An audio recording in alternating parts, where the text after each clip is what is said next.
You're listening to the We Are Libertarians podcast network. Find all of our shows at wearelibertarians.com. Our goal at the Chris Spangle Show is to help you sound smarter while talking with your friends. If you struggle to understand politics, we explain it from an independent libertarian perspective with all of the irreverence modern politics deserves. We toss out the screaming heads and put people before political parties and give context to the news to make you think. I'm the host. I'm a 15-year veteran of politics and media, and this show is published every Saturday. It's part of the We Are Libertarians network, and be sure to join Wall Plus for bonus podcasts, the complete archives, commercial-free shows, and more. Subscribe now at wearelibertarians.com. Do you need an escape from the average, predictable, stressful environment you can't pull your head out of?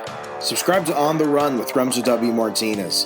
From discovering how to take bold steps to become freer sooner than later, to obscure and wild topics sure to expand your view of the world, twice a week you'll go on an audio adventure where you'll think hard and laugh harder. Listen to On the Run with Remzo W. Martinez, part of the We Are Libertarians network.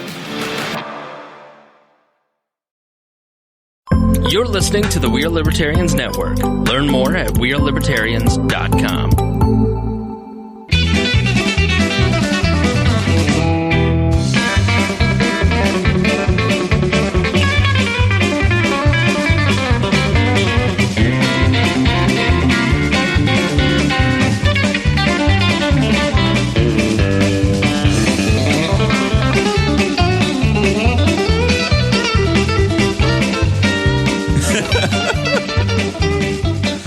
Oh my gosh.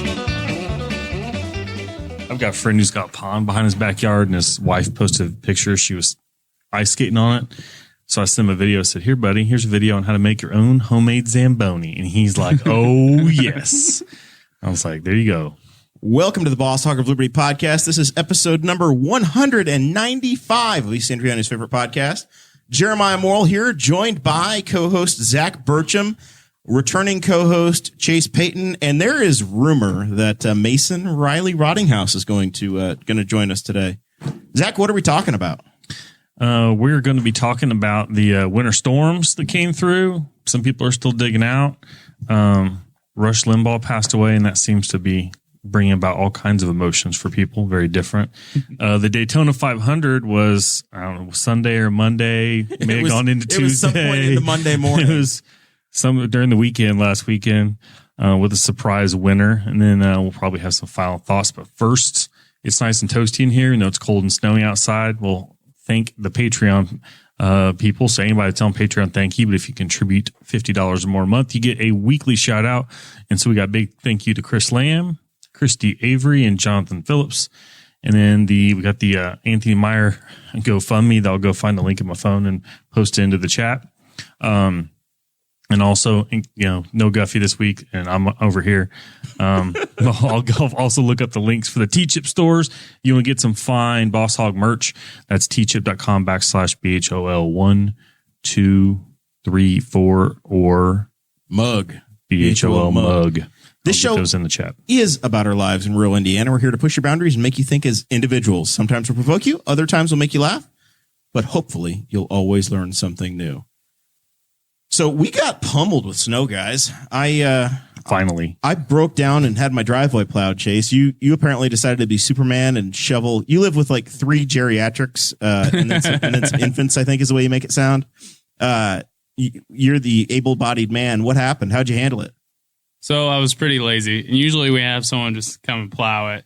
But for some reason we didn't. So I took my truck.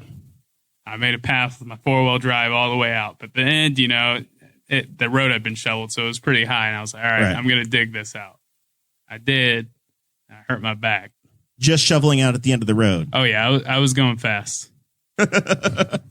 So what happened? Is it just did you compact it all and make it super heavy and hurt yourself? Because Zach over here, I think he shoveled out his yard and his mom's, like, you posted on Facebook, Zach, you've got like this crazy downward, like, driveway thing. Almost got like a basement, kind of like a walkout garage driveway. I dug that out and they plowed, and I dug the Tahoe out like a pit stop, like a little pull-in entryway. One of my favorite things about the snow is I claimed part of my side street.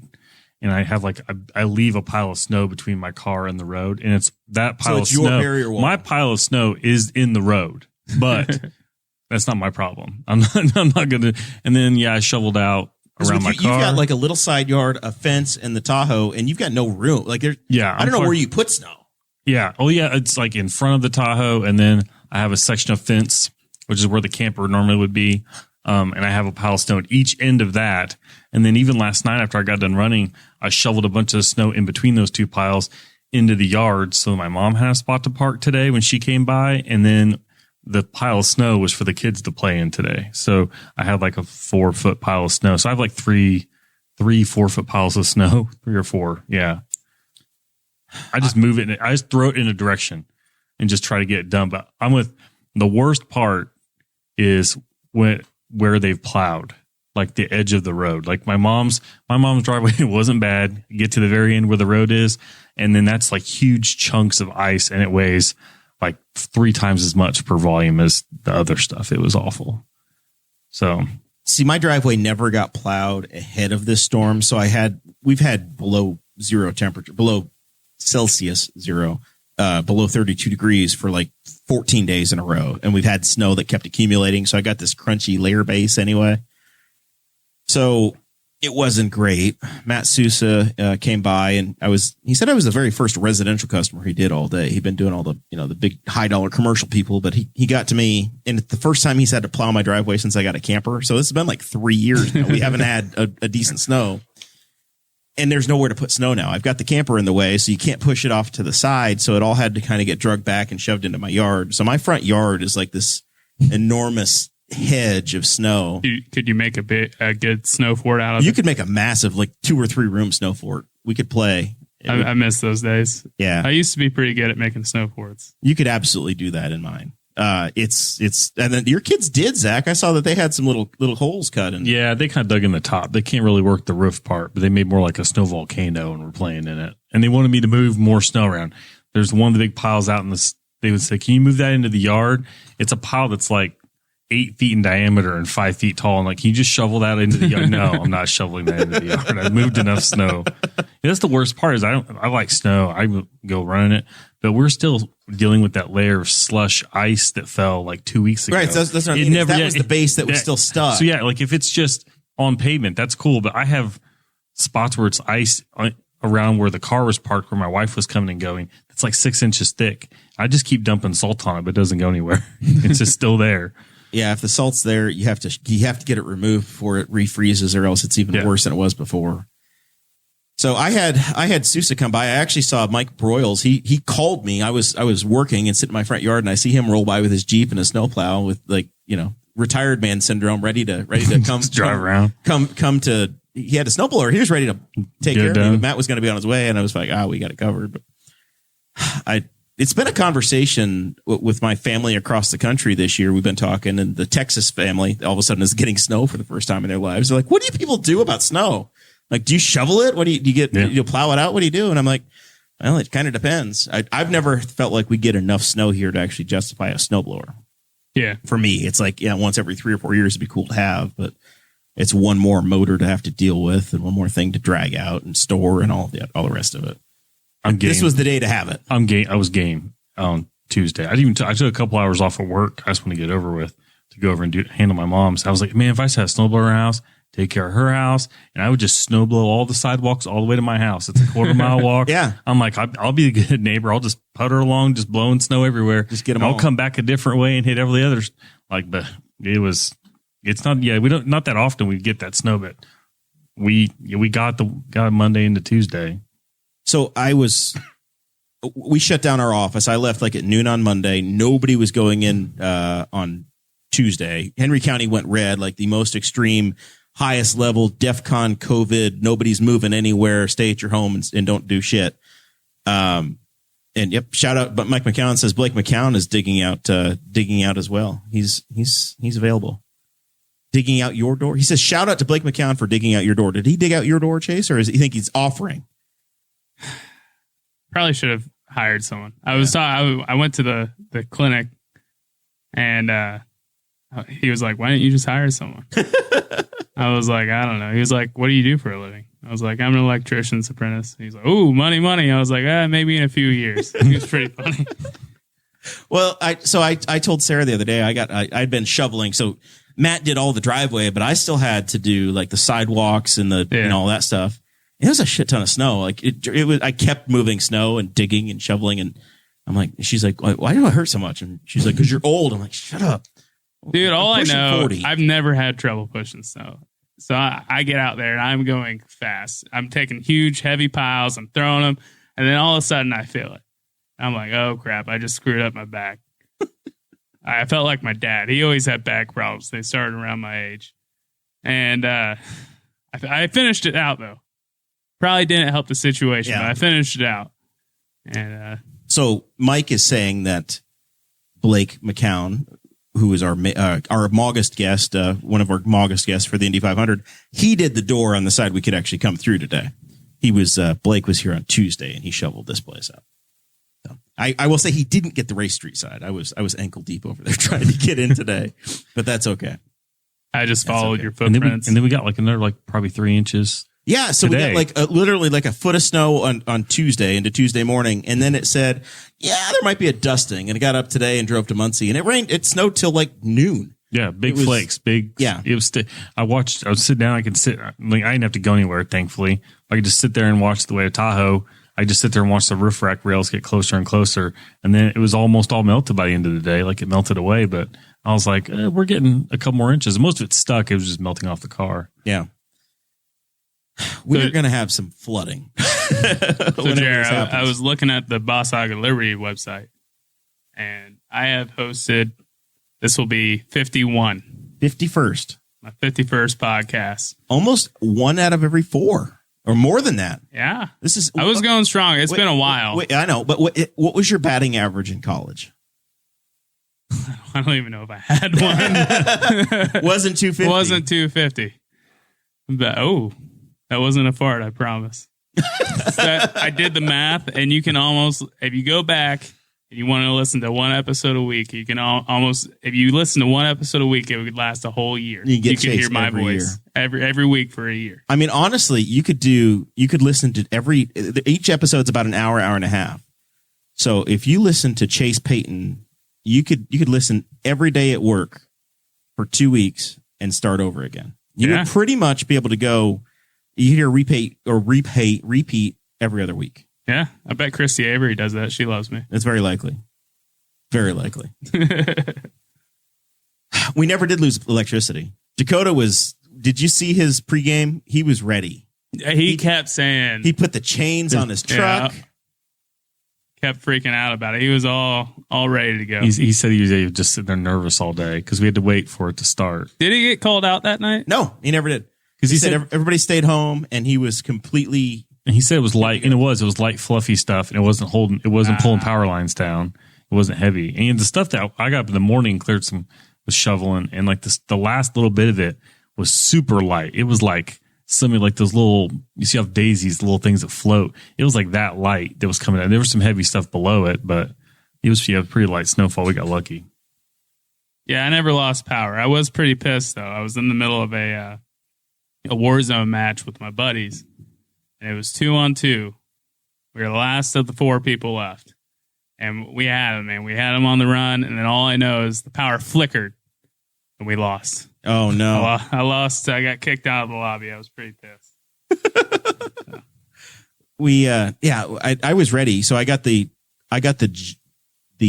generator. I had both my truck, my wife's car, my car, completely full of gas, ready to go. So I had 35, 40 gallons of fuel ready, 4 20-pound propane tanks ready to go. I could have been in for weeks and been prepared. Meanwhile, Texas appears to be a complete disaster. They were not ready in any way, Zachary. Yep. And they're and it's turned into a mess as to whose fault that is. But it's been fun to read about that on Facebook. So if you're a patron, you got the show notes today in the Facebook group, and there's 500,000 people as of today that still don't have power in Texas. So 500,000 people.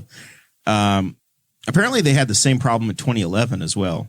Texas has a totally separate power grid, essentially, or there's a little bit of interaction. Yeah. I'm going to try to explain it to Chase, who's No, the I already actual know. electrician in this group. That's why they're always as the expert. But that's why they're always threatening to leave the United States. yeah, they and act like form they their can own country they can go do their own thing and they're totally independent. until a little snow comes along, and then they're all like, "Oh, I need you guys."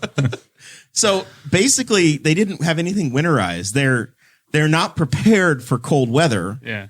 So all of these things that I guess we just generally build into the way we construct powerhouses, they're not ready. It's just I've heard that also might be one of the reasons why they have their own grid is because they have their own grid. They can avoid federal regulation on their grid. And that, I don't know if that requires them to do winterization or things like that, but apparently they don't. And everybody's like, a lot of people try to blame it on windmills. I went around and around with somebody locally about that, but they have all of every type of power plant that they have is shut down, or was it coal plants shut down? They did windmills freeze up. They also had like natural gas power plants that were frozen up because the lines were freezing going in there and they couldn't get fuel. So the Washington Post article that we have about the Texas winter storm says that the state's fleet of generation has been shifting gradually from coal-fired to natural gas-fired and wind-powered plants. This winter, Texans are depending upon wind and gas-fired more than on coal. And essentially, the way the state's wholesale power market works is that utilities have no real incentive for backup power. They basically say they only pay for electricity if it's needed. So if you do like what we have here in Henry County, where you've got the backup peaking plant that Duke operates, they only get paid if you're actually selling it. You don't get paid for having an installation that's not going to sell. No. The real question is where does Texas land on the most annoying states, top 5 most annoying states in the U.S.? Is it? Are you annoyed by Texas? They're a little annoying, man. It's all about Texas. Texas this, Texas that. I think they got to be in the top 5 for sure. Well, what's your ranking? Who's the worst? California's number 1. California's Chase's number 1. California. Does New York, or because you're a Yankee fan, do you love New York? New York, New Jersey, you could put them together. So New York, New Jersey, California. Florida's got to be in there. Florida's on your list? Yeah. What about Massachusetts? They even make the list for you? Are you aware of them? No. They're like Delaware. You're talking about those care. Boston people? Boston. Is it a Massachusetts thing or just a Boston thing? I think it's just their own thing. Yeah. I think you take Boston out of Massachusetts. Massachusetts is probably a pretty good state. Yeah, but it's like saying, hey, you know what? We're going to just get rid of. I think we're going to get Nashville out of Tennessee. Texas could probably be top 3 most annoying states in the country. Really? Yeah. I thought Texas was universally loved, man. It might be loved, but it's like, it's all about Texas. You think we're the biggest, we're the best. It's the Texas attitude that's annoying. Illinois doesn't bother you? No, I love Illinois. Go Bears. I've never met a person from Illinois that boasted about being from Illinois, but you don't talk to anybody from Texas for very long without knowing that. So it's the urinal meme. It's the urinal meme where it's the guy comes right over to you and says, "Hey, I'm from Texas." Yeah. Oh, you always know when someone's from Texas. Always. Yeah. You don't think Indiana people are like that too, or Ohio people? Ohio people are. A person's from Ohio by seeing the way they drive. Or if you just walk into a room and say OH and then they answer you. Alabama people might be up there too. Well, now we got to rank them. Okay, so you got California. California. So you get California 1, and then somehow you've combined New York and New Jersey. Are they in your top 5? Are they separate states? They're down. I go California. Yeah, so that's 1. Texas. 2, 3. You're really putting Texas. Okay, Texas at number 2. All right, Texas is number 2. Alabama. Bama. All right. Let's go New York, New Jersey. And that's it. That's your 5. Put Florida in there at number. You're going to just purge New Jersey? Let's go number 4, Florida. Where do we put New York then? New York and New Jersey are together at number 5. They're the same state, essentially. The people from Philadelphia, New Jersey, that little segment are probably gonna start throwing some batteries at you for this. Speaking of Philadelphia, New Jersey, they were stolen from today, Chase. Where are they? Carson Wentz. Oh, from the Bears? Is that what you're saying? Oh, he was gonna be. You were praying for him. No, I heard it was coming down to the Bears and the Colts, but he didn't want any part of the Bears. Well, yeah, that's Mitch Trubisky's team. You can't take that away. Hey, listen, I'd take Mitch Trubisky back for another year. I saw a good stat yesterday. Can't remember what it was, but he was right up there with the best quarterbacks in the league. He's the only player to ever win an MVP. Thank you very much. Nickelodeon's most valuable player. Well, yeah, but if we're honest, there were only two players there were only two quarterbacks in that game. Well, yeah, but he still won it. No, I didn't want Carson Wentz, though. I mean, I think with the Colts makes sense, but I don't know. I feel like you guys should have went after someone else like Deshaun Watson. Well, I really wanted you guys to get Matthew Stafford, though. What about Colin Kaepernick? Do you think the Colts should have gone Kaepernick? Let's not go there.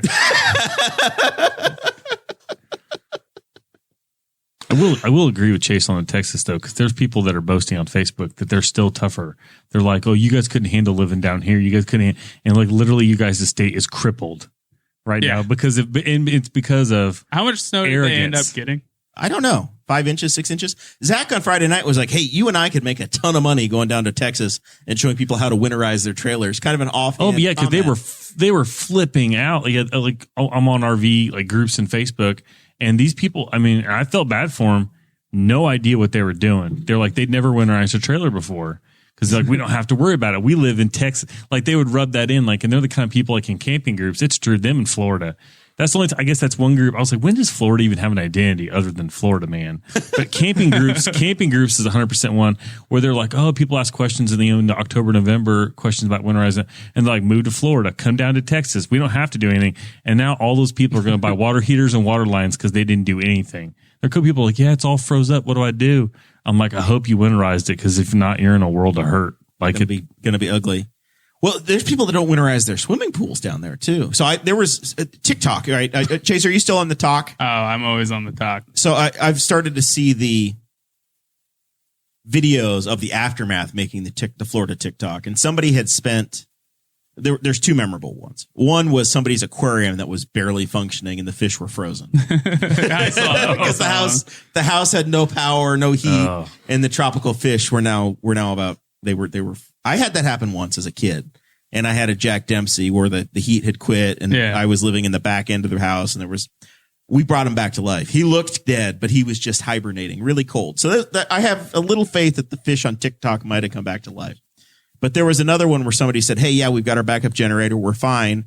And they were running their lights and they were running their swimming pool pump. That was all they had. Well, it was funny because when I was going to school down in Florida. I was over at my ex-girlfriend's house. And was she hot? I'm not. I was dating her. I don't date any uggos, Cher. Anyways, I'm over at her house, and I don't know. It was probably like 45, 50 degrees, and it was pretty chilly out. And I was talking to her mom. I was like, "Hey, man, you need to turn the heat on." And she was like, "Chase, we live in Florida. We don't have a furnace." And I was so surprised. I was like, I didn't know houses were made without furnaces. My grandmother had she lived in what they call a park model camper. Yeah. So it had a license plate in the front window, but it was never going to go anywhere. It was, wheels were gone. It was a trailer basically. And it had a furnace, and it was just an electric only furnace. That was it. I'm like, it was just the weirdest thing in the world. Cause she's like, no, I run it like 4 days a year. Barely ever. It's just crazy. They're not prepared. I mean, you go down, you see Arizona and some other places, and they've got water softeners that are outside of their house. Like their plumbing and their building systems are completely different. And I do feel for them on that. I feel for them on the fact that like people are like, oh, you guys, what are you going to do? Well, I bet they don't have a salt truck. They don't need us. They get an ice storm normally, and ice storms are horrible. Like I posted a video of a guy who backed out of his driveway. His street was on a slant. He gets out of his driveway, and his truck just slides sideways down the driveway. I'm like, that would be, but they don't need a plow. Well, and they don't own any of that stuff. What we deal with, like this is at the more extreme end of storms that we get. Once every 10 years, once every 5 years, we get something like this. We've had worse, but this is about the limit of what we're equipped to deal with. Well, where people are like, oh shit, I don't have, Charlie Barron's and the other You Betcha guy. He's like, every Midwesterner has these 3 shovels. And I'm like, no, you're in Wisconsin and Minnesota. You have 3 shovels. I have 1 down Yeah, I have here. 1 shovel. Right? Yeah. I don't have 3 different kinds of shovels to do things all the time. Yeah, and the stuff that cripples us, Wisconsin, Right. They deal with it even every northern day. Indiana, lake affecting part of Indiana. Right. They're like, oh yeah, whatever. Right. We get And 18 inches every other right day. at what stretches us. Like up there, everybody has a snowblower. Everybody has a plow attachment. Everybody does this stuff They all got the one time. of those roof rakes. They can Right. get the snow off the roof of their house. They're we don't doing need all of that. They have cables on their gutters to keep them from freezing up. My gutters are a complete and entire disaster. Then if you go down to Tennessee, you know, the equipment we have is more than they would ever need. Right. Yeah. And Texas is like, it just, you know, this is unworldly. Once a generation kind of a deal. It's like when March 1993, they had a blizzard and Atlanta had like 10 inches of snowfall on them and they were just screwed for weeks. Yeah, it's funny because my girlfriend's living in Tennessee right now. Eastern Tennessee has nothing. Well, it's funny because like I was down there a couple weekends ago and they did get like an inch or 2.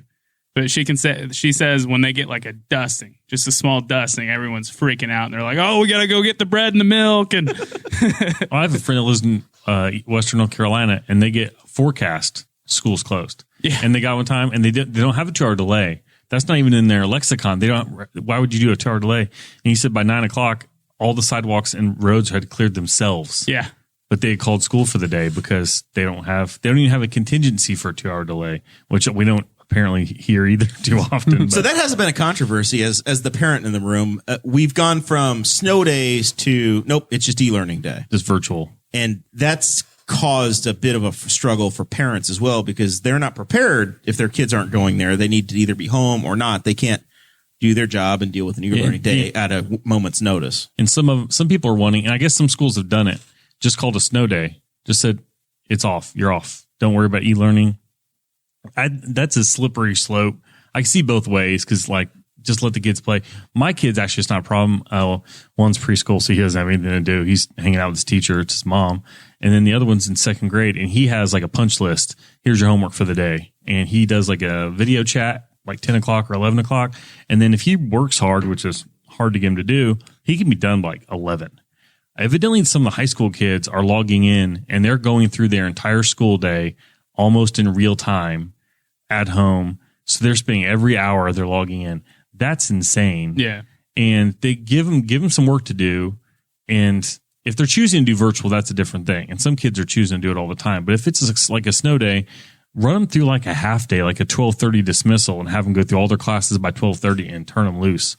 But I do get the thing, you don't want to call a snow day and then it's a makeup day that they have to make up in like May or April, and on that day it's 72 degrees and sunny, and everybody would rather be outside and the kids are sitting inside. What was your guys' favorite thing to do on a snow day? You're talking to the guy who was homeschooled after 6th grade. I've been e-learning since analog days, man. You were learning on scrolls. When I was 10 and I was still going to school and we got a snow day, it consisted of, hey, go make sure that the goat's water doesn't freeze and the horses don't die. Go chop ice. And You were never doing like snowball fights or No. Were you a big sled kid or? No, we stayed home. We lived in the middle of nowhere, right? We lived out on Messick Road, which would get plowed 2 days later. So we were truly drifted shut and in isolation and just trapped with the radio and hope we had electricity. That's all we had. What about you? We would do some, like, I think I went to Morrell Park like once or twice. I was real lazy to the point where that's a lot of work to go down. And it's like, especially when you're a little kid, it's like 15 minutes to get yourself back up to the top of the hill. But there was a hill next to my house I grew up on, and then we lived on a hill, so we could get a good start, and that was a pretty good drop. And then you could go and like aim down the street and just try not to get hit by a car or hit a fire hydrant. And we would do that. Or I remember one year we had an oddball snow where it snowed, and then it got warm, and then it got cold real fast. And so it was like 6 inches of snow with a layer of ice on it that was thick enough that we went out and back and played hockey on top of the snow. Now, I will say I would often be used as, my dad would have a tractor, but it usually wouldn't have real good weight distribution. So I would find myself standing on the back of the tractor a lot to counterbalance for my father so he could move snow. And then once all of that BS work was done, and we were in the clear, he'd take the GMC Jimmy or something and put us on a sled and tie one end to the truck and the other end to that, and then we go through some field at 30 miles an hour. I've never been into sledding. I hate walking up hills. So I was a fat kid, so that wasn't for me, but I was huge into building snow forts. I'd spend like 3 days building the snow fort, and then we'd all have, a big snow fight, and that'd last for 20 minutes. So you're building this awesome snow fort, and then you use it for 20 minutes. A lot of prepping. Oh yeah, a lot of prepping. I loved it though. I loved hitting kids in the face with slush balls too. So I ain't gonna lie. Where was this? Where you're living now, or somewhere else? In town? I mean, it was all over the place. Wherever I was at, wherever you could get a pickup snowball fight. Yeah. So I made a lot of kids cry at that school though. I ain't gonna lie.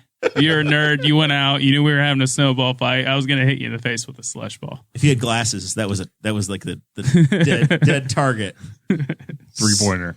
But it's funny now though, because my cousins are little, and I was talking to them. I was like, "Are you guys gonna go out and play in the snow?" And, they're on their iPads. They're like, "No." My little cousin was like, "I don't even like building snowmen." I was like, "Building a snowman's like the least fun thing you can do in the snow." Did you ever build a snowman? It takes hours. I guess it all depends upon the scale of the snowman. I don't have memories of building one that was good. No. I think we built one. I don't think it was very good. It's not fun. It's not a fun thing to do. It's kind of a sad thing to just watch it slowly melt away and die. It just dies. It's just a trash house. It's there for like weeks, and and it gets dirtier and dirtier the longer it's up. Yeah, I have 2 different childhoods I remember with snow. Right, when I was very little, we lived in New York State, and it was like we literally had snow from November until May. Like it was just constant. And then you would have it here where 90% of the time you get snow for like 2 days and it's gone and it's just brown. Winters here are brown. This has been the strangest winter of having snow on the ground since, I don't know, we're probably 4 or 5 weeks of almost constantly having snow. Yeah. I think it'll finally melt next week if I saw the forecast right. We got so damn much snow, though, Zach. I don't know if it's going to go away. No, they're going to go away. No, I did think that to myself. I was at Kroger today getting gas because, I waited until after Texas froze up and they forced oil prices to go up 30 gas is $2.65 a gallon. 30 cents. Thanks, Barack Obama. Thanks, Joe Biden. Yeah. And immediately it's his fault. Yeah. And the pile at Kroger, like they got almost all their snow in one pile, and it's in like the northwest corner, and it's that might 15 feet tall. It'll be there 4th of July. Yeah, maybe 4th of July. It'll be one dirty little just pile of rocks and rubble in like, because I looked around, I was like, yeah, these piles are going to be here for a while. But I think off the roads and like areas where it wasn't piled up, it might be, because I think it's supposed to. I saw maybe 50s in the forecast. Have you and the boys made yourself any snow ice cream yet, Zach? No, and you tried to kill that for everybody that's too. That's been running around the Facebook. Somebody, I think that somebody posted, it was like a recipe for snow ice cream. Never done that. My family used to make homemade ice cream back in the day, but then somebody took a video or like a time lapse picture of snow that they shoveled into their bathtub and then showed what it looked like after it melted, and it looked about it like turned yellow. It turned into puddle water, like just straight puddle water. And I was like, oh come on! I'm like, I don't need to know that. As a child, it was like that. In the late 80s. Yeah. Acid rain. Everybody's afraid of acid rain. I'm like, what is this? Like battery acid? This is going to come pouring. Because your batteries turn nasty in a flashlight. I'm like, is this what the rain's going to be? That's the terror that I had. That and the ozone was going to be destroyed. This is 7-year-old me in 1990. You're pretty old. How does this compare to the blizzard of 78? Oh, you caught my boomer trap earlier in the week. I did that for Zach. Zach is just so tired of hearing about it that I said, watch this. I think I even told you when I was doing it. I said, I hope they go for the all-time record so that this shuts everybody down that has been climbing uphill both ways for 7 years. There they go. The boomers have set the alarm off. I can hear the police. They're coming for us. They are heading this way. Your snow ice is granulated sugar, milk, salt, vanilla extract, and snow. I mean, the one good thing you could think about was this bathtub. It looked awful. But it also, if you take like a whole cup of snow and you just let it melt, it'll be like that much in the bottom of it. Because the snow is like, that is some highly aerated water. Yeah. But I was like, oh, come on, Jeremiah, you're trying to kill it for the kids. I've eaten a lot of snow in my time, and look how I turned out. I'm fine. You're fine. Yeah. Just stay away from the roads and like just don't off the side of where they've been. Yellow salted. snow's the best. So you know who decided they were going to handle this in their own unique way and get the hell away from the snow? Who? Ted Cruz. He said, I have no electricity at my house. The heat's turned off.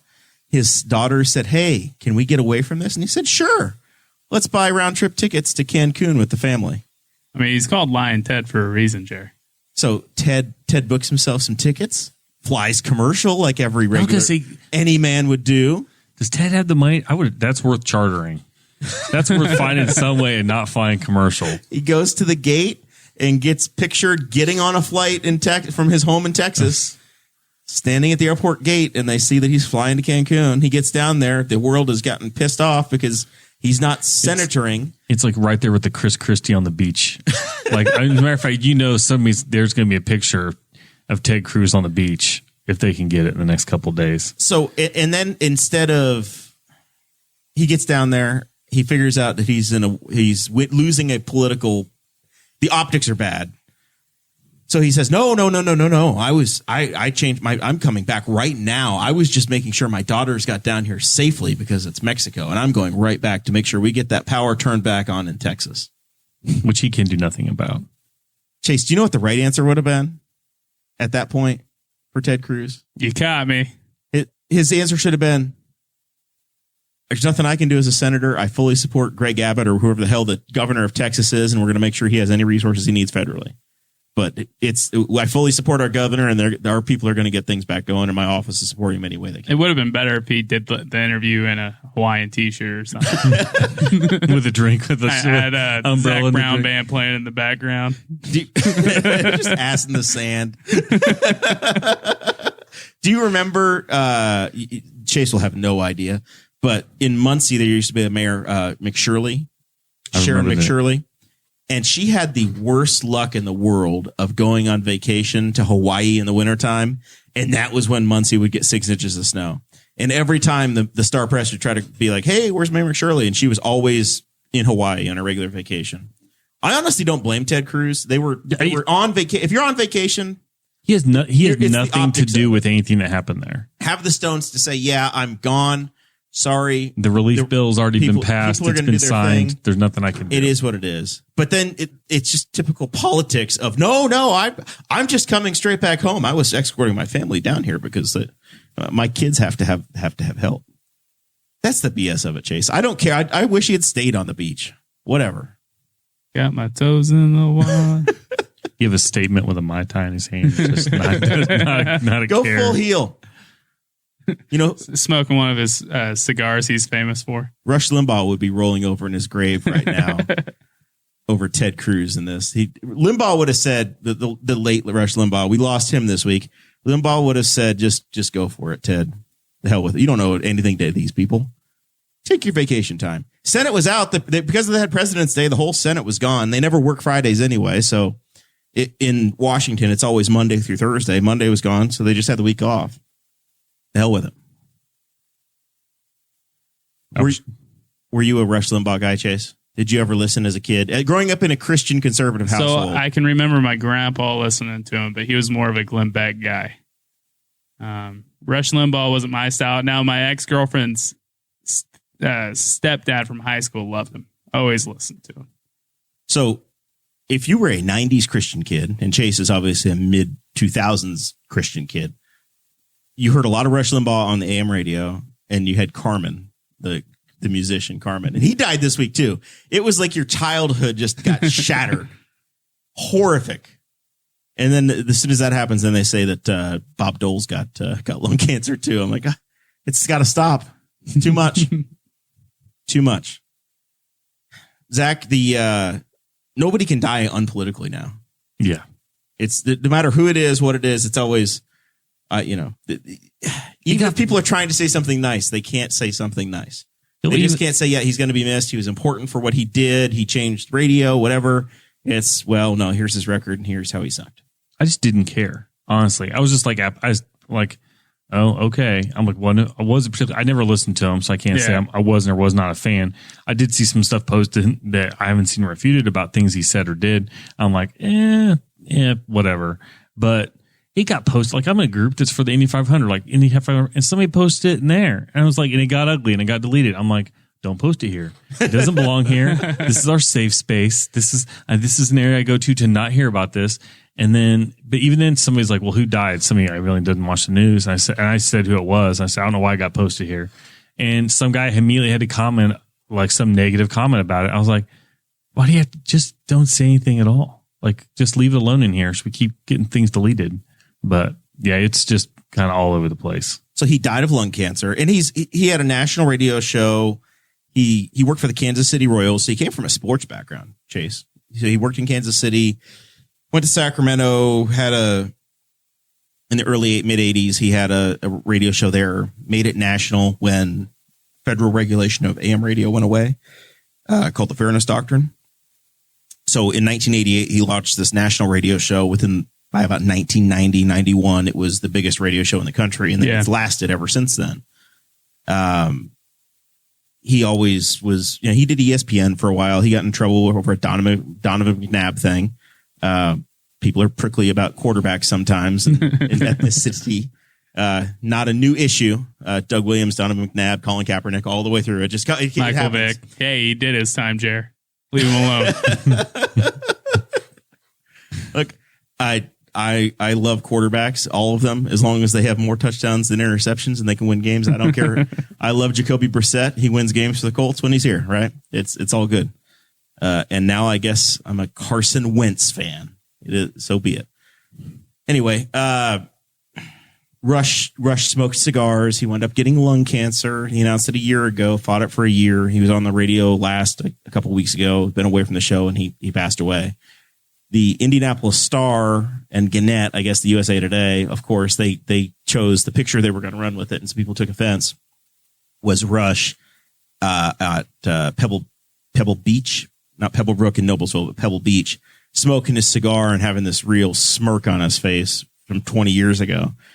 So then everybody's pissed off that they choose, the guy that died of lung cancer. They chose the photo they ran was him puffing on the cigar. Yeah, probably not the best thing to do just for a neutral, just sometimes you just want to read it into the record. Yeah, you don't have to just twist the knife. Yeah, there's ways of being a little more discreet about it than that. But yeah, I saw that and I was like, really? I was like people, because people are going to look. His people either love him or hate him, or there's a bunch of people like me that are apathetic towards him, don't care. But, I'm sorry. But the people that love him are going to look for any sign of the quote left media to hate him. Chase, it's your show, man. You are OG. No, I didn't mean to interrupt. You want to. Anyways, who's the really crazy guy on the radio? Got banned from everything. Alex Jones. Donald Jones. Trump. Alex Jones is more my style. Not a big Rush guy, but I can get down to some Alex Jones. So in the very beginning, Rush Limbaugh was an entertainer. It was infotainment, he was a shock jock doing modern politics. And almost everybody you hear in modern talk radio is in that lineage. Something they get from their style comes from there. Some of the roots of this show are probably in that as well. He's somebody, even if you don't politically agree with any of it or all of it, the entertainment and the style of doing the show and some of the fun, uplifting parts of it, big deal. Obviously, it's been 10 or 15 years since he's really been at the peak, and I think he'd been off of WIBC, which was the biggest talk radio station in Indianapolis. He'd been off there for 5 or 6 years, and I think he was on 1260 WNDE or I think he's actually been on the sports talk station. So I don't know, just sad. Sad. Yeah. It's always sad to see that happen. Yeah, he's dead. R.I.P. Betty White's still kicking though. So wish a couple other old people would die. You got a list? Oh yeah. Just a few more. Some in this town. A few more. Some in Congress. Mega dittos. All right. So I did stay up late. I watched the whole Daytona 500 this year. I hadn't watched a whole one in a while. I heard the 500 stands for hours. It seems to be going that way. Yeah, it was long. So it was on Valentine's Day, Chase. Yes. And it started at 2:30, and they run. I was watching the NASCAR race. I have to speak like I'm a NASCAR fan. I've attended 2 of these in person. And after the second one, I said, this is bullshit. They started too late in the day and it rained on us and it got rain shortened. Well, because guess what happened this year? South Florida. Yeah. Florida. In the afternoon. It's really northern Florida. Or is it? Yeah. It's like, well, still Florida. It's between Jacksonville and Orlando. So it's not that far in. But yeah, he basically 2:30 in the afternoon for the TV window. They started the race. They made it 15 laps, crashed half the field. Lightning strike happened, so they had to go into a holding pattern for a half an hour because that's what we do now. Clear the grandstands. Clear the grandstands. Everybody has to go away. And then a half an hour, deluge happened, and it starts raining like crazy. Rained so hard that some of the drivers went and did photo ops by like the driver for Chip Ganassi, who runs a McDonald's car, drove to McDonald's in his fire suit and got food, and they recorded it and made a social media post out of it.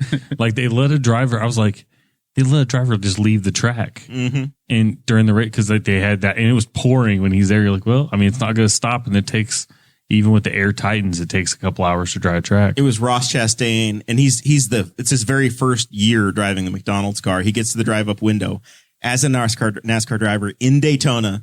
He rolls up to the window, and they have no idea who he is. I wouldn't have any idea. He's like, hey, I drive the McDonald's. He's like, I drive the McDonald's car. Oh, cool. In the Daytona 500. Oh, okay. All right. Whatever. The lady did not know, did not care, had not a clue. I've been to the Daytona 500 track before. Yeah? Yeah. Believe it or not, I was a big Jeff Gordon fan back in the day when I was like 6 or 7. You were into rainbows, weren't you? Yeah. Huge rainbow guy. I had his own helmet. I'd drive around with my go-kart acting like I was him. Kissed a couple boys.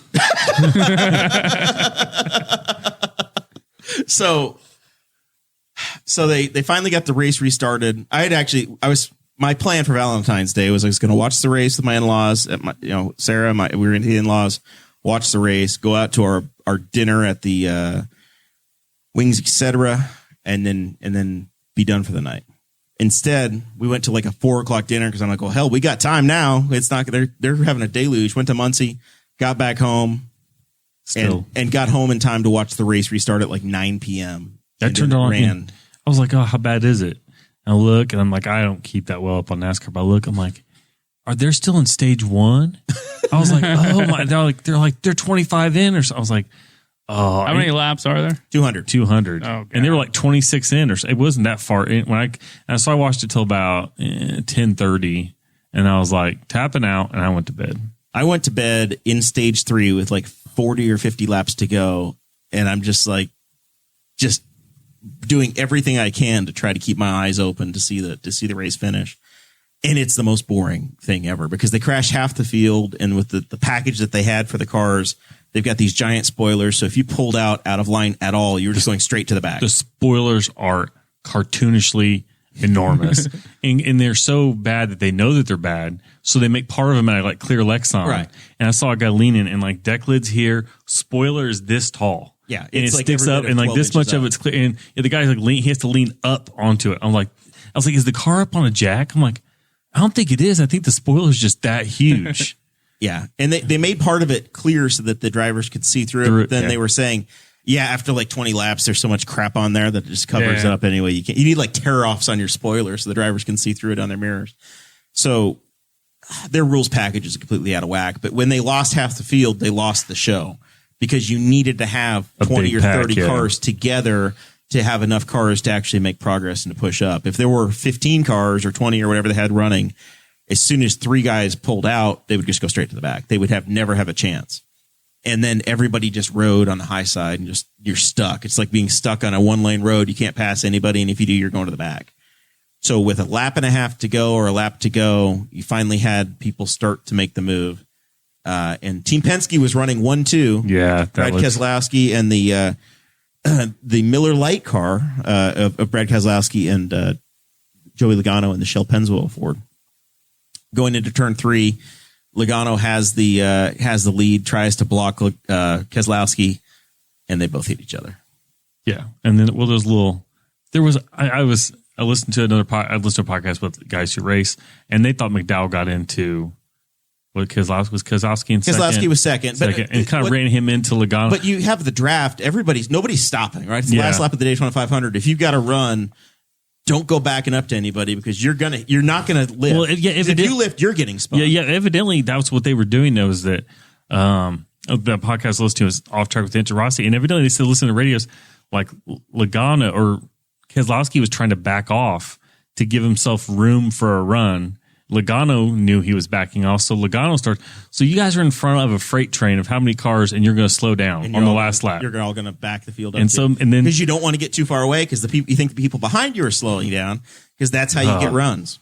So McDowell gave him a little bump, and then just watched the Penske's part the ways and turn into a fireball as he just drove through. Keselowski's car wound up in the wall and looked just like the Miller Lite can that Chase left in the steaming in the sink in the bathroom. It just kept coming. I was like, I got to put it somewhere. That's why Keselowski's wreck kept going. He just kept getting hit over and over again. He had a rough ride. I follow this guy on TikTok, and he plays this NASCAR game a lot. And people who play this game take it so seriously, and he'll get like halfway through the match or almost towards the end. Is it iRacing? It looks real. Yeah, it's like people are super into it. They take it very seriously. It's not video games. It is a simulation. Yes. He'll take it like all the way through the race, and then he'll go backwards and wreck the guy in the lead or something, or he'll bump someone, and people freak out about it. It's the funniest thing ever. Terrorist. You get banned from leagues from that. Yeah. You'll get the keys to the league taken. It's always some old guy, and he's like, seriously? I'm writing that one down. And then he'll be like, oh, I didn't do it on purpose. Yeah, sure, kid. It's so funny. So it was Michael McDowell winning the race. It was his first. He had run like 350 races in his career. Yeah. He had always been a back marker. Like there's two classes of NASCAR drivers. There's the guys like Denny Hamlin that are making like $15 million a year. And then there's guys like Michael McDowell who have been driving for the same money you make, Chase. Yes. And they drive somebody else's motorhome to the race and they get to run. So out of the shake and bake, he's definitely the bake. Yeah, he's the bake. He literally was Trevor Bain's motorhome driver when he won the race like 10 years ago. Okay. He's been 14 years in the league. This is his first win. Total underdog. But at the super speedways, it's just that's the way it works out. Yeah, he was there. He was in the top five all day. Yeah. But it wasn't a true fluke. It's a bit of a lottery. Everybody goes the same speed there. It's just a chess game. And you've got to be able to work the air and figure out how to be in the right place. And he did exactly what you had to do to complete 500 miles faster. But he was driving the Love's car on Valentine's Day. I thought that was cool. They were the sponsor was very happy and excited about it. So I think that's cool. Young American guy, well, younger than me, between my age and your age, Chase. I'm getting old. So I thought it was neat. Former IndyCar driver too. Yeah, from back in the day. Yeah, 2005. He had 2 starts for Rocket Sports. And then he wanted to go big time, and he got into NASCAR. He didn't have enough money, so he did that. But this notion in NASCAR of these guys that have there's 2 worlds. Yeah. Dale Jr. on his podcast had Randy LaJoy and Corey LaJoy on. Randy's the guy that raced in the 90s, and Corey is his son. Randy has a seat manufacturing company. So all these racers, they buy LaJoy seats and put them in. And Corey's been racing in the Cup Series for 2 or 3 years. He finished like 8th or 9th. And he's one of these have-nots as well. He literally has been racing full-time for like 3 years in the Cup Series. And then during the week, he's working for his dad welding seats in the factory. Denny Hamlin doesn't do that. It's just surreal. Like, yeah, and then, I talked last week. I think it was after the show, but like Martin Truex was almost that guy. Just like journeyman drivers, they're around. You'll know they're around for years, but they're like, oh, they're just in it. They're in it because they want to be in it. And then he gets with the right team the right year, and now all of a sudden he's the guy making. Yeah, he's making huge money. Making huge money, and just he got the right place at the right time. But yeah, there's a bunch of those guys that are just there, and they're probably taking tires that some other team doesn't need because their guy wadded it up partway through the race or something, borrowed motors. And LaJoy said he's been running that for like 3 years. He was driving a car for the Go Fast group, and literally he had the Me car.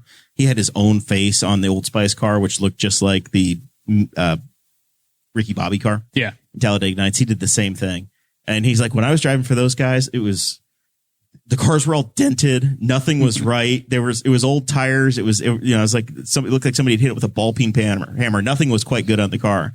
It's like, I got in this car for the new team he's driving for this year. And it's like, everything's perfect.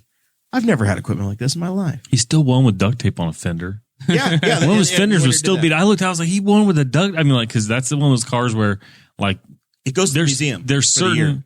there's certain things you can do to the car that actually don't hurt it, like beating it up a little bit. But if you hit it the wrong way, then you're done just because of aero. So they did say, I think LaJoy said on the podcast with Dale Earnhardt Jr., he said when they had that first lap 15 wreck, his car got hit and that rear spoiler got a very advantageous dip in it. Got a little lean back. Yeah, so he got the advantage he needed from that. I knew they were mandating that they have to keep the rear valance on the car because sometimes I think the guys wouldn't really care if the rear bumper got pulled because they figured out it made the car faster. Yeah, back in the 80s, you'd lose drag, so they would intentionally design a car that as soon as somebody bumped them, it'd fall off and it would be fine. Sometimes guys would like flatten the side of the car because that would help their aero and do stuff like that. But yeah, I was like, oh, that's pretty good. He was hanging out there. He's got duct tape hanging off the car. I was like, good for him. He took the two Penske's out. I mean, I watched it a couple times trying to figure out, and I'm like, yeah, I don't know how exactly that worked for him, but good for him. And man, I bet it was an awkward Monday morning at the Penske garage. But in the show notes, there's a link in there. They are not speaking. They said they have not talked to each other yet, and they're not sure they're going to anytime soon. Keselowski and Brad looked mad after the race. His comment was, "I can't drive both cars." I think he also somebody he wrecked me for the win.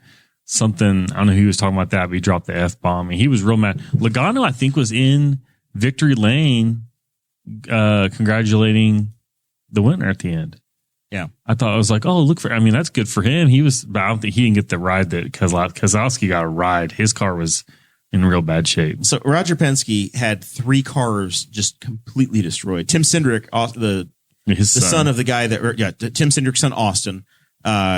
Tim runs Team Penske, and Austin he's going to be a full-time Cup driver next year. He got a chance in the Verizon Ford, the 5G Ford, 5G Cancer Ford. He was doing great. He was top 5 most of the day as well, and then he was out in the same trashed. It was just the first thing I thought when I saw the first replay. I was like, Penske lets his guys drive hard, but his whole rule is to don't take each other out. Two guys, they were the last cars that touched each other were those 2 cars, and then they went. You just look at it and you go, well, that's Daytona. That's what you expect. Yeah. You put them in a bag, shake them up, and see what comes out. If you want to see some good audio about any of those races, they call them, and I guess they don't have restrictor plates anymore, but they still kind of call them plate races. Just look up Tony Stewart and Talladega or Daytona, and there's some gold videos of him going off on rants about those races. Because they're always like, I don't think we crashed enough cars here today, guys. Yeah, we need to run them halfway, just turn them around and run half of them one way and half of them the other way and just run them into each other. He's like, we're not going to be happy until we wreck, 3/4 of the cars? Yeah, he went on a rant. He thought we should do figure eights. As an owner of a team, I can't imagine. You work all winter, get your cars ready. You know that like 8 of them are coming back in pristine condition without body damage. And if you have 3 or 4 cars, you very well could lose all of them in one lap. Like you're just gone, done. Yeah. Pack it up. Race over. Just watch like $5 million worth of cars and $100 million worth of R&D go up in smoke and just in the first couple laps, just trashed. All right, well, we've been tap dancing around this for Mason for a while, but he hasn't made. I left the mic on for him. I know, and we got complaints. I got texts saying that there's a hiss because we left the mic on for Mason and he never showed. Chase, What do you got to promote? What's going on over there? You got anything fun? Is this Final Thoughts? Yeah, this is Final Thoughts. Okay. Well, it's been a while since I've been on. Yeah. Sure. I think it was actually pre-election. So I wanted to see Did your guy win? I wanted to see who you voted for. Were you happy? Were you sad? I wanted both teams to have fun. I voted for Jorgensen, man. I voted for Joe Jorgensen. Old Joe. And my team didn't win, but that's okay. It is what it is. I'm glad we got a change, and it's like a reset. I looked very optimistically at the results and said, well, the Republicans obviously have to rebuild. They could never possibly ever run Donald Trump again, right? After the riot. I wasn't gonna vote. Yeah. And then the day of the election, I was like, all right, I'm gonna vote. I'm gonna do it. I need to. I wanted to vote locally anyways. And then I was like, who am I going to vote for? Biden, Trump. Biden, Trump. Trump supporters make me want to vote for Biden. Biden supporters make me want to vote for Trump. And then I decided just to write in a vote. Uh-oh. Who do you think I wrote in? Dakota Davis. Wrong. Oh. Who'd you write in? He's a very famous guy. Ric Flair. No. Yeah, he's darker than Ric Flair. Colin Kaepernick. Not Colin Kaepernick. He sings music. James Brown. He raps. He's married to a Kardashian. Kanye. You wrote in Kanye. I didn't write in Kanye. No, I wrote in Tulsi Gabbard. All right. So she's pretty hot. You kind of voted Democrat. I did. I would have voted for her if she ran for president. Yeah. Or if she won the nomination. Yeah. Well, you get to go. Which polling place did you decide to go to? Grace Baptist. Grace Baptist. Yeah. I saw someone who knew Betsy. Mm-hmm. She was like, "Hey, vote for Betsy," and I was like, "I'm going to." All good. Did you get recognized in there? No. As Chase with that long hair? Nobody knows who you are anymore. Mm-hmm. Christy knew you were talking completely about different guy. Yeah, you are. You look different.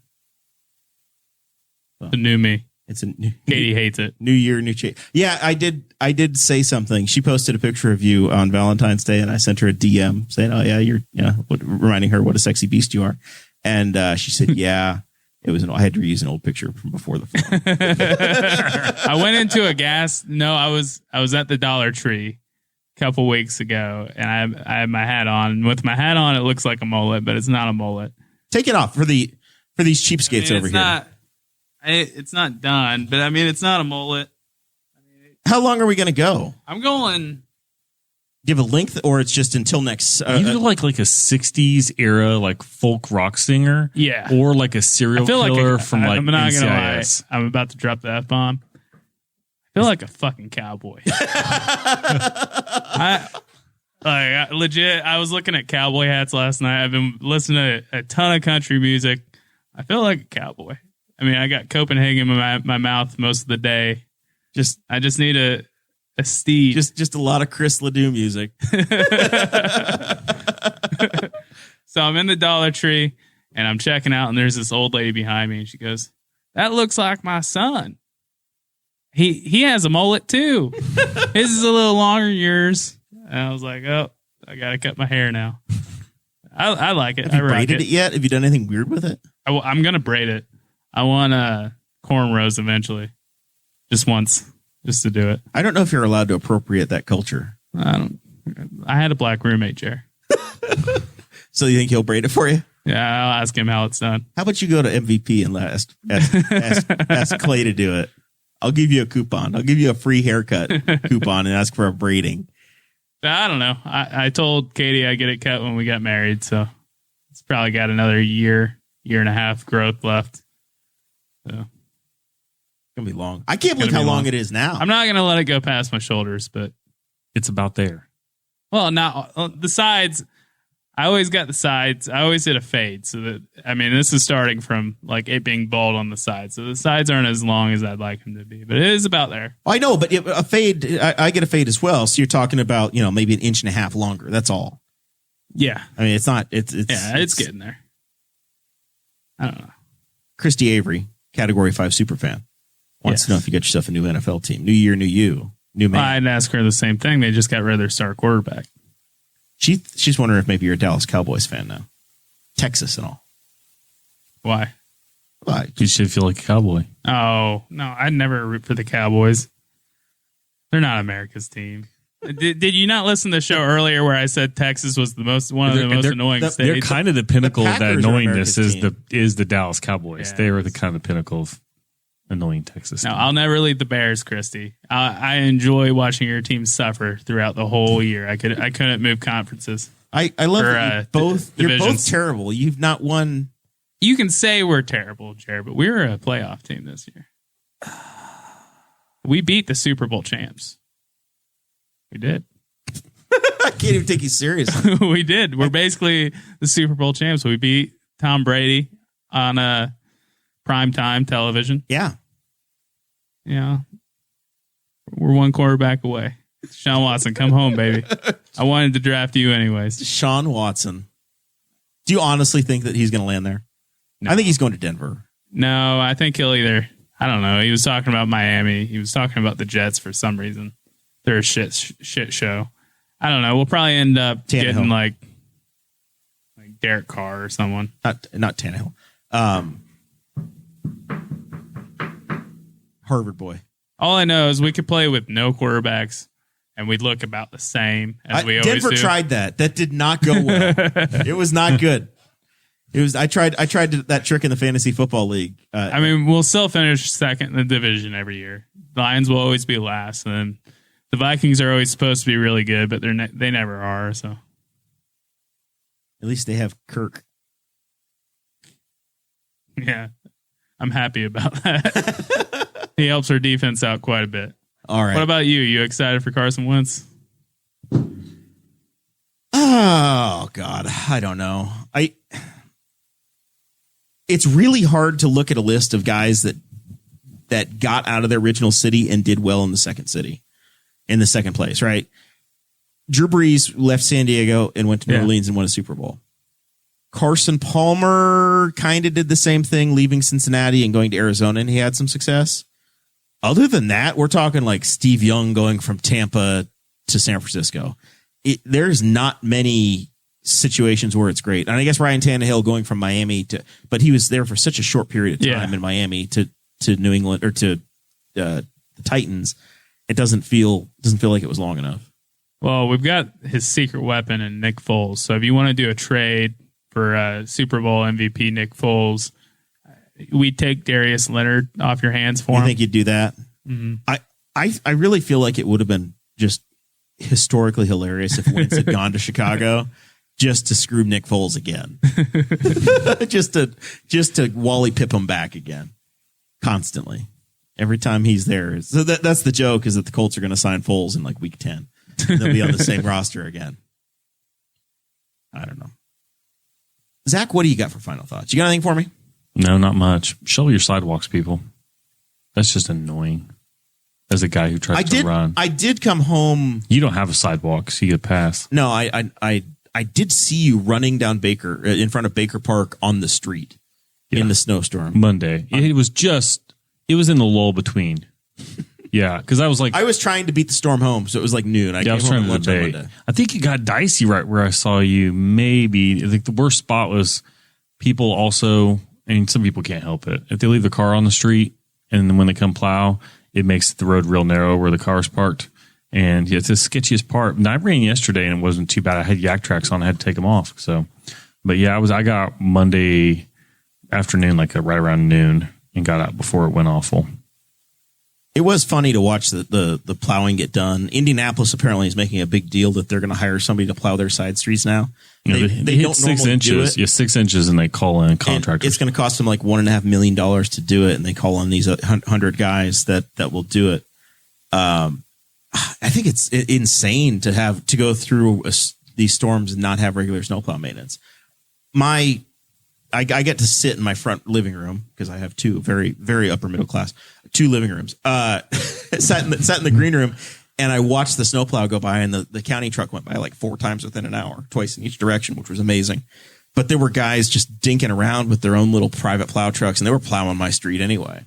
Yeah, my brother he's and everything else. My brother lives on like a dead end street in Indianapolis proper, like around Nora, and he said they don't ever come down a street. They haven't come down a street yet. And they used to get plowed, but it got plowed because his neighbor had a plow. Well, his neighbor thought he was going to move, so sold the plow. And so I was like, told Jared, they don't have to worry about what to do with it. It's a dead end street. My brother's on the dead end. Just shove it to the back, and just all the way to the back of the street and let it go. But he said, yeah, they haven't come. So my brother's like cleared his driveway, but it's so he can get a running start when he hits the street and hope he can get out to the next main road. But the roads in Newcastle aren't. They get 6 a.m. I think that on Tuesday morning. They came by my house both ways. They just made a single pass. The storm before that, they made like 3 or 4 passes down both roads. But it wasn't too bad. It was like wet pavement by. I ran again Wednesday. By then, like I said, there was quite a bit of wet pavement to run on. So they did about as good as they could around here. But yeah, evidently, my brother said that Newcastle made Indianapolis look really good. And he said if you could have done a helicopter or a drone shot, you could tell where Carmel ended and Indianapolis began, because he said Carmel's wet pavement, Indianapolis was just snow covered. It was just like a line. We need to crowdfund you getting that snowmobile so that when you take your runs, you can just do the sidewalks. We'll just have you just run it. Yeah, just go through. And I don't run the sidewalks very much anyway, but I at least clear it for the mailman. My mom lives on a main street, so she's on a corner. I do the side street. Nobody ever walks. The only tracks on my sidewalk are cat tracks, but I still clear it just in case somebody wants to get through. I've got a ton of rabbits. My yard gets rabbits in it, and with the snow, I can see them running. I can see where they've run across the front yard. We have a few rabbits. Yeah, or neighborhood cats, but mostly rabbits. So I don't know. This has been fun. I'm so glad we got to catch up with Chase. We'll excuse producer Zach over to the other side of the room to start pressing buttons. But this has been fun. We'll be back on Thursday of next week with a post Nashville update. Don't drink the pickle beer. Pickle beer bad. Yeah, it's gross.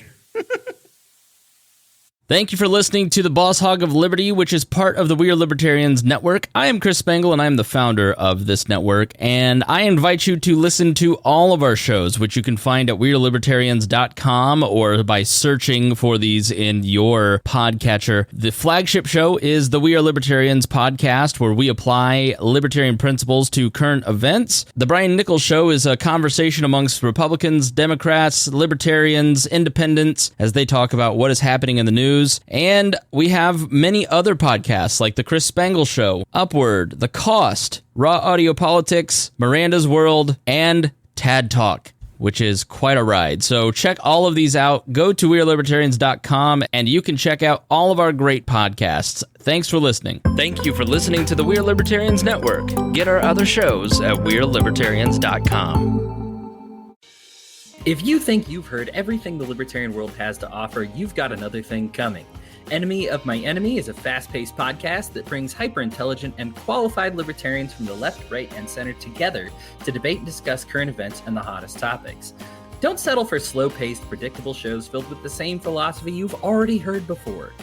Tune into Enemy of My Enemy for something fresh and educational. I look forward to seeing you there.